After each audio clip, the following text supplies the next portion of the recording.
জিডিএসের facial attendance নিয়ে problem. বন্ধুরা, আমরা যারা বিপিএম বা এবিপিএম যখনই অফিসে যাচ্ছি অ্যাটেন্ডেন্স দিচ্ছি তখন কিন্তু একটা এরর বলে লেখা আসে, স্ক্রিনে দেখো এরকম লেখা আসে।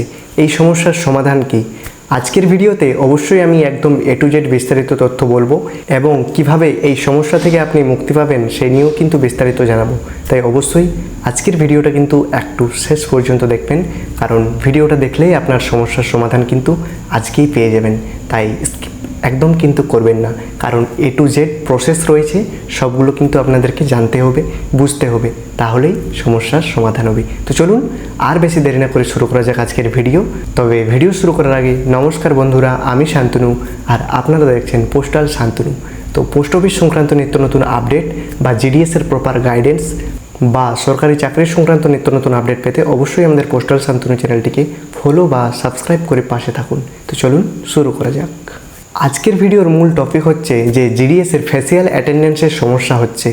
আজকের ভিডিওতে আমরা এটাই জানবো যে কেন এই সমস্যা হচ্ছে আর এই সমস্যা থেকে মুক্তি পাওয়ার উপায় কী।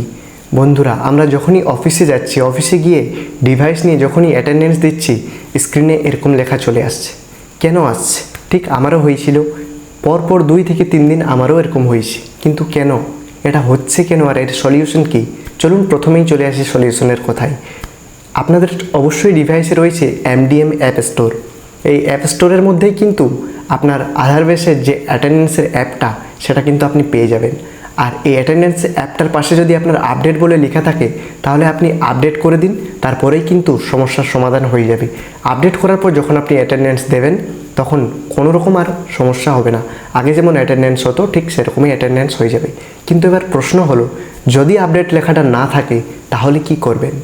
দেখুন, এক্ষেত্রেও কিন্তু আপনাদের ঘাবড়ানোর কোনো কারণ নেই। কেন আমি এই কথাটা বললাম, যে অনেক ডিভাইসেই কিন্তু আপডেট আসতে একটু ডিলে হয়। তো অনেক ডিভাইসে আপডেট চলে এসেছে, আবার অনেক ডিভাইসে আসেনি। তো যাদের আসেনি তাদেরকে বলি, আপনারা 1 থেকে 2 দিন একটু ওয়েট করুন। অপেক্ষা করার পর যখনই আপডেট আসবে তখন আপডেট করে নেবেন।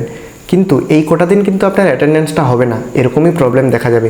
তো যতক্ষণ না আপডেট আসছে একটু ধৈর্য সহকারে অপেক্ষা করুন। আপডেট এলেই আপনি আপডেট করে দেবেন। আপডেট করার পর কিন্তু আপনার সমস্ত রকম সমস্যার সমাধান হয়ে যাবে। তো এটাই ছিল জিডিএসের ফেসিয়াল অ্যাটেন্ডেন্স নিয়ে বিশেষ তথ্য। আর হ্যাঁ, তোমাদের মধ্যে আরও অনেকেই বলেছে যে অ্যাটেন্ডেন্স অনেক সময় ঠিকঠাকভাবে নেই না। তো আমি বলবো অবশ্যই একটু ভালো ক্লিয়ার লাইটের মধ্যে করার চেষ্টা করবে। আর যখন তুমি অ্যাটেন্ডেন্স দেবে একটু ব্লিঙ্ক করার চেষ্টা করবে, চোখগুলো খুলবে বন্ধ করবে, খুলবে বন্ধ করবে, তাহলে খুব তাড়াতাড়ি ওটা সাবমিট হয়ে যাবে। অ্যাটেন্ডেন্সে কোনো রকম সমস্যা হবে না। তো আশা করছি ফেসিয়াল অ্যাটেন্ডেন্সের যে প্রবলেমটা হচ্ছে সেটা নিয়ে আপনাদেরকে আমি বোঝাতে পারলাম। তো ভিডিওর যদি একটুও আপনাদের কাছে ইনফরমেটিভ হয়ে থাকে তো অবশ্যই একটা লাইক করবেন, চ্যানেলে নতুন হলে সাবস্ক্রাইব বা ফলো করবেন। আর হ্যাঁ, ফেসবুক থেকে যদি দেখছেন পেজটিকে একটি লাইক করে দেবেন আর বন্ধুদের সাথে শেয়ার করতে ভুলবেন না কিন্তু। তো চলুন দেখা হচ্ছে পরের কোনো গুরুত্বপূর্ণ ভিডিওর সঙ্গে। ততক্ষণ ভালো থাকবেন, সুস্থ থাকবেন। থ্যাংক ইউ, ধন্যবাদ, জয় হিন্দ।